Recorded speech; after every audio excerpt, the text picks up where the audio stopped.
নমস্কার। The power of astrology Sumanta ji Chowdhury আমার ইউটিউব চ্যানেলে আপনাদের সবাইকে স্বাগত।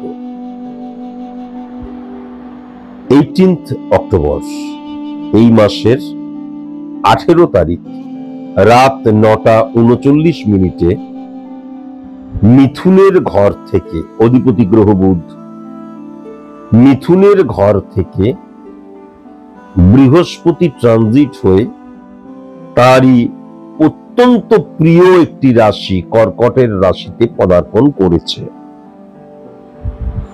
বুধ এবং বৃহস্পতির একত্রীকরণকে আমরা অন্তর্দ্বন্দ্বের সৃষ্টি করে, স্ক্যাটারলি মুভ করে মাইন্ড, ফ্লাকচুয়েশন ক্রিয়েট করে, এটা আমরা জানি। সেখান থেকে কিন্তু যখনই গজকেশরী যোগ সৃষ্টি হলো, কেননা চন্দ্র এবং বৃহস্পতির যে একত্রীকরণ এটাকে অত্যন্ত শুভ মানা হয়। এই পুরো জিনিসটা ঘটলো কবে? 18 অক্টোবর এই মাসের 18 তারিখ রাত 9:39। এর ফলে কি হয়ে গেল? এই যে প্ল্যানেটরি অবস্থান, বাদবাকি যে প্ল্যানেট বা স্টার, তাদের মধ্যে মারাত্মক পরিবর্তন হতে শুরু করলো। যদিও প্রতি মুহূর্তে প্রত্যেকটি গ্রহ আপডেট হতে হতে পরিবর্তিত এবং আবর্তিত হয়ে চলেছে, এটা আমি বহুবার প্রেডিকশন করতে গিয়ে, অনলাইন লাইভ অনুষ্ঠান এমনি আলোচনা করতে গিয়ে সর্বক্ষেত্রেই আমি বলেছি। এই সাবজেক্টটাকে নিয়ে আমার অনেক আগে আলোচনা করা উচিত ছিল। আজকে আমি মীন রাশির প্রভাব নিয়ে আলোচনা করব, কিন্তু অনেক আগে এই সাবজেক্টটাকে নিয়ে আমার আলোচনা করা উচিত ছিল, আমি স্বীকার করে নিচ্ছি। কিন্তু যেহেতু আমার এখন চেম্বার চলছে এবং আপনারা সবাই জানেন যে প্রত্যেকটা মাসে আমার 6টা করে চেম্বার থাকে মূলত, আর আমন্ত্রিত চেম্বার, এটা কিন্তু আমার খুব কাছের মানুষরা জানে, আমি কিন্তু মিনিমাম 15 ম্যাক্সিমাম 20টা পর্যন্ত পেরিয়ে যায় আমন্ত্রিত চেম্বার। এমন অনেক মানুষেরা রয়েছেন যারা আমার চেম্বারে আসতে পারেন না। অনেক, যেমন শারীরিক প্রতিবন্ধকতা থাকতে পারে, বা দেখা গেল পাহাড়ে থাকে, বা সমুদ্র উপকূলে থাকে, বা দূরবর্তী স্থানে থাকে, ভারতবর্ষের আনাচে কানাচে থাকে, তখন আমাকে আমন্ত্রণ করে নিয়ে যাওয়া হয়। এরকম চেম্বার প্রতি মাসে আমি 15 থেকে 20টা করি। এটা পুরোটাই কিন্তু মানুষের ভালোবাসা, মানুষের বিশ্বাস, মানুষের শ্রদ্ধা, এটাকে অস্বীকার করে কোনো লাভ নেই। তার ফলে আমার এখনো কিন্তু চেম্বার, আমার কালকেও চেম্বার রয়েছে, আমার ওই 1-2 দিন আমি গ্যাপ পেয়েছি, তাই জন্য আমি আলোচনাটা করে নিচ্ছি। খুব ইম্পর্টেন্ট এই আলোচনাটাকে, এর পরের মাসের জন্য ফেলে রাখলে চলবে না, আমি জানি, অনেক আগে করা উচিত ছিল। তো আজকে তাই জন্যই আমি আলোচনাটা করছি যে এই মীন রাশি সাপেক্ষে ইম্পর্টেন্ট ফ্যাক্টর রাশি, যেই কথাটাকে আমি পেরিয়ে চলে যাচ্ছিলাম, বা মূল যে জায়গাটা সেটা হচ্ছে বৃহস্পতির এই ট্রানজিটটা তো হলো, কিন্তু 12ই নভেম্বরের পর থেকে বৃহস্পতি আবার বক্রী হতে শুরু করলো, এবং 5 ডিসেম্বর কিন্তু সে আবার মিথুনের ঘরেই চলে গেল। বৃহস্পতি কিন্তু থাকতে আসেনি, বৃহস্পতি অ্যাকচুয়ালি কয়েক দিনের জন্য কিন্তু কেবল অতিথি হয়ে এসছে কর্কটের ঘরে। এবার এটা একটা প্রশ্ন আসতেই পারে যে এই যে কর্কটের ঘরে অতিথি হয়ে এলো কয়েকদিনের জন্য, গ্রহগত সিচুয়েশন পরিবর্তন হয়ে গেল, স্টার গ্রহ সবকিছু, আবার যখন চলে গেল তখন কি আবার সবকিছু আগের মতন হয়ে যাবে? না, কখনোই তা নয়, কোনো মতেই তা নয়। একটা মানুষ আমার বাড়িতে এলো, আমার পারিবারিক একটা ডিস্টারবেন্স চলছিল, 3-4 দিন থাকলো, দেখা গেল 3-4 দিনে তার প্রভাব সে আমার যে সম্পর্কগুলোকে হেলদি করে দিয়ে চলে গেল। তা সে চলে যাওয়ার পর আবার আমার সম্পর্কটা ডিটোরিয়েট করলে তা কখনো হয় নাকি? সম্পর্কটাকে পরিবর্তন করে দিয়ে চলে গেল। আমাদের নিজেদের ভেতর ক্ল্যারিফাই করতে পারলাম, সম্পর্কটা সম্পর্কে বুঝতে পারলাম তার দৌলতে।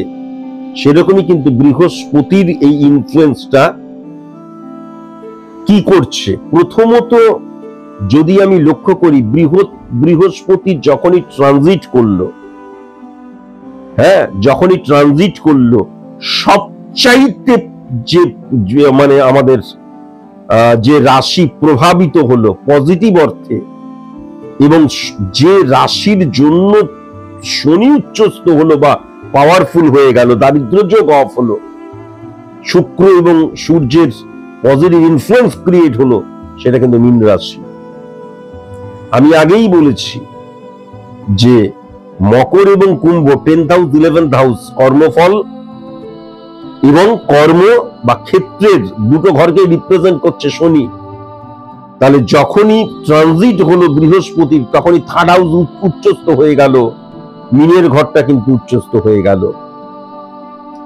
আবার যদি খুব ভালো মতন দেখা যায় এখানে উচ্চস্থ রাহু বসে রয়েছে, তাহলে রাহু মানে কি বলেছিলাম, আমার যে পজিশন সেখান থেকে আমি ইনক্রিজ করছি, সেখান থেকে আমার অবস্থানটা ইনক্রিজ হচ্ছে। তাহলে মীন রাশির জাতক জাতিকাদের ক্ষেত্রে বৃহস্পতির এই ট্রানজিটের জন্য তাদের প্রত্যেকের অবস্থার কিন্তু পরিবর্তন হবে।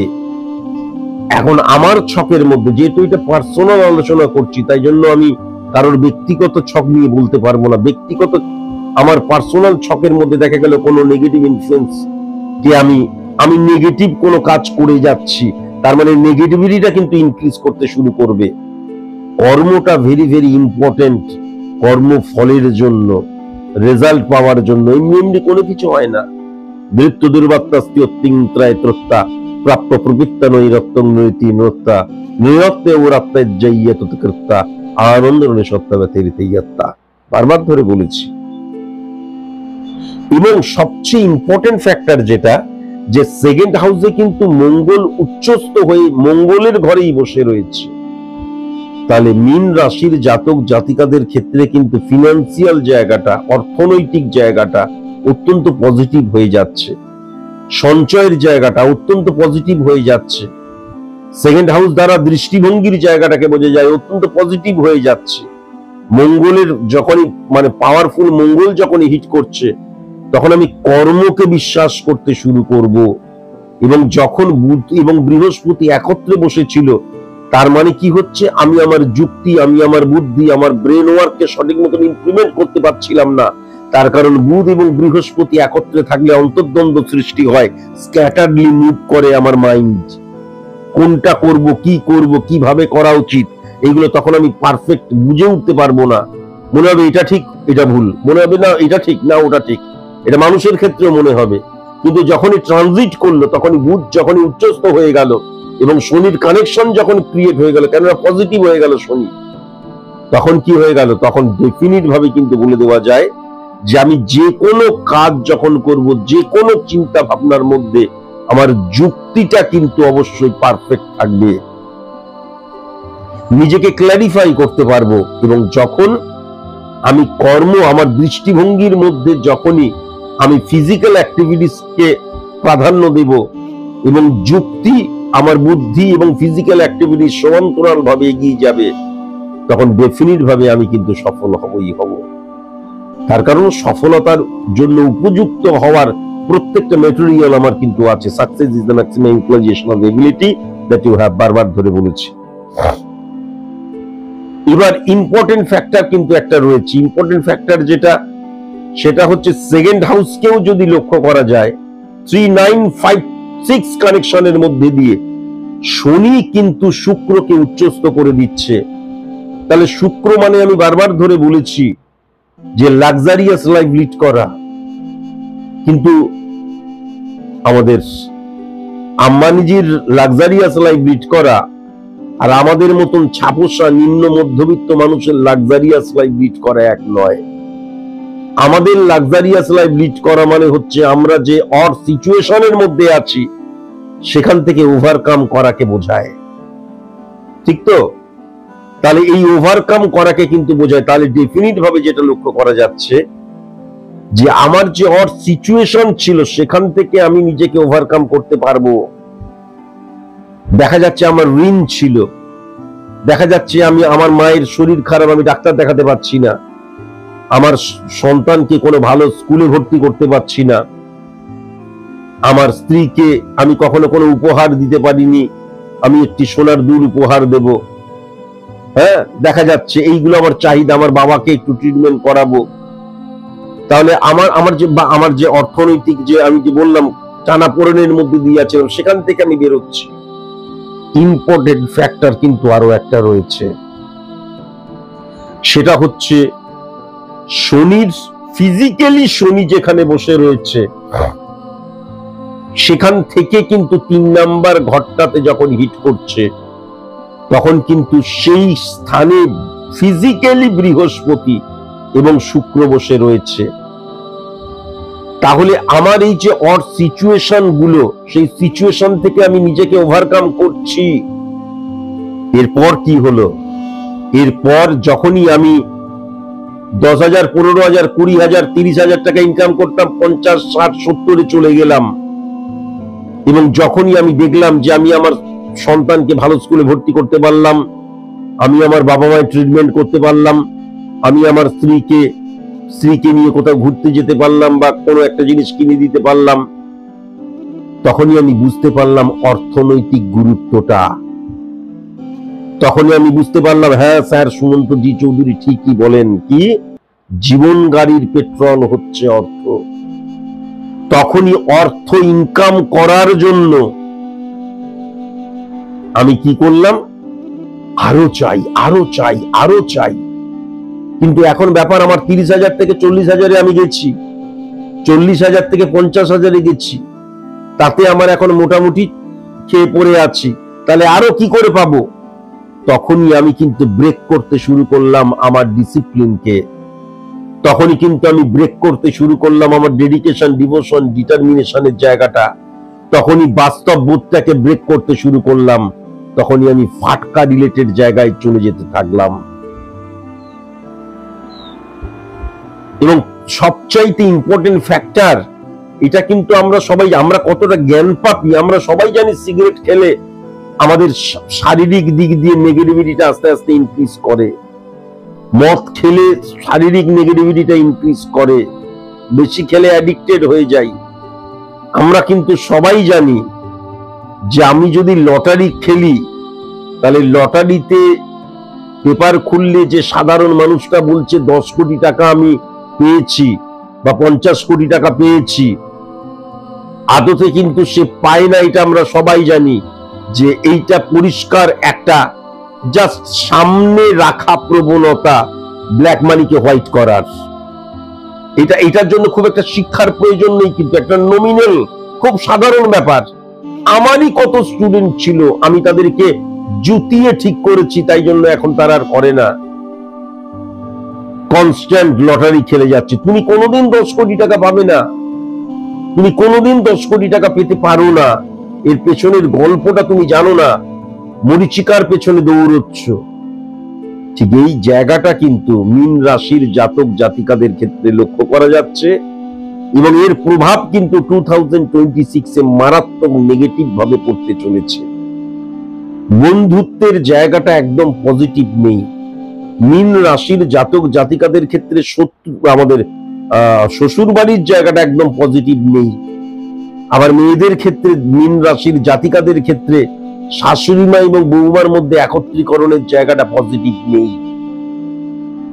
বন্ধুরা বেশিরভাগ কিন্তু সেলফিশ, তারা বন্ধুই নয়।